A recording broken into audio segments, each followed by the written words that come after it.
મિત્રો, મેં તમારો હજુ વ્લોગ બોલીશ.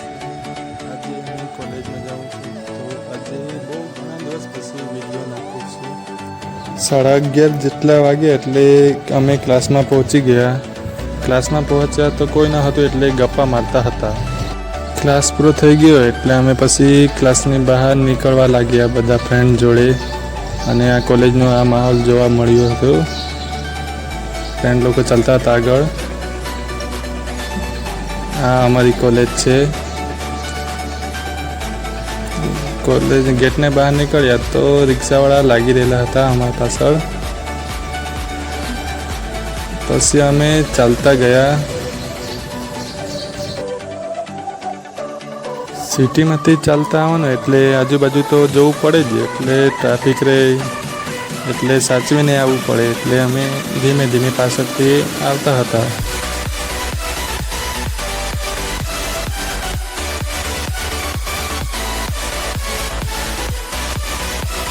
ફ્રેન્ડ લોકો થોડા ધીમે પડી ગયા ચાલતા ચાલતા, કેમ કે એ લોકો થાકી ગયા એટલે પછી મેં આગળ ચાલવા લાગી ગયો, અને ફ્રેન્ડ લોકો મારી પાછળ આવતા હતા ધીમે ધીમે એ લોકો.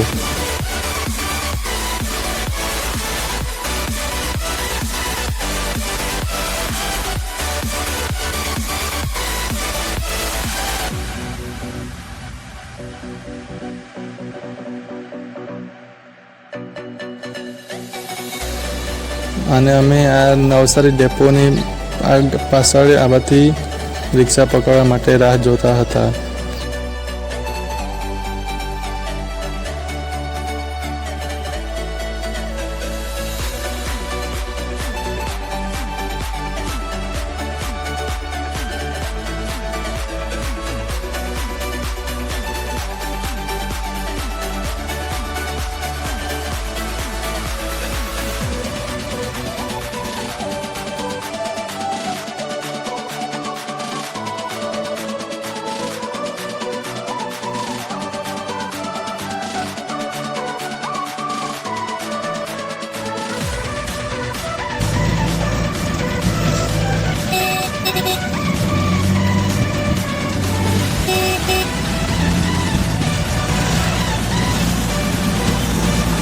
રિક્ષાવાળા કાકા બી ધીરે ધીરે રિક્ષા લઈ આવતો હતો, પણ અમને કંટાળો જેવા આવેલો, પણ બધા ફ્રેન્ડ અમે મળીને સ્માઇલ જેવા આપતા હતા.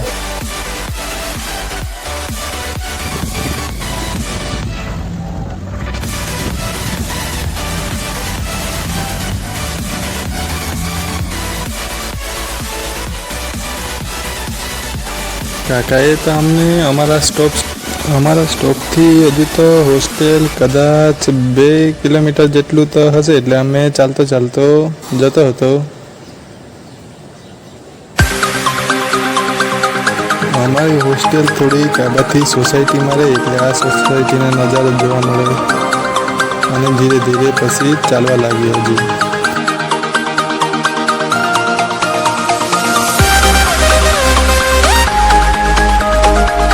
અમારી હોસ્ટેલની આગળ આ એક નદી જેવું લાગે, આમાંથી અમે ચાલતા પછી જવું પડે.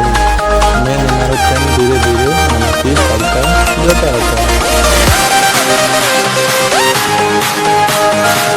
આ આગળ ગોડાઉન છે, અને તેની પહેલી પાછળ અમારી હોસ્ટેલ છે. આ અમારી હોસ્ટેલ છે.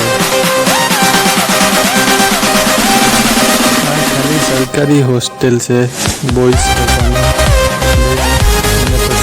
પાણીમાંથી ચાલતા અમે હોસ્ટેલની અંદર આવી ગયા. હા, અમારા હોસ્ટેલનો ગેટ આગળ છે. ચાલો હવે પગથિયા પરથી ચાલતા હવે મારા રૂમ સુધી જતો છું.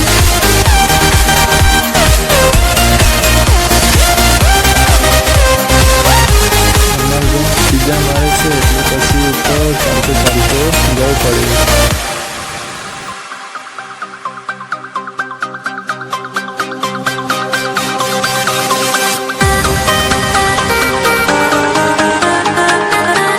અને હું મારા રૂમમાં આવી ગયો અને બાલ્કનીમાં ગયો અને જોયું તો વાતાવરણ સારું જેવું લાગ્યું, એટલે પછી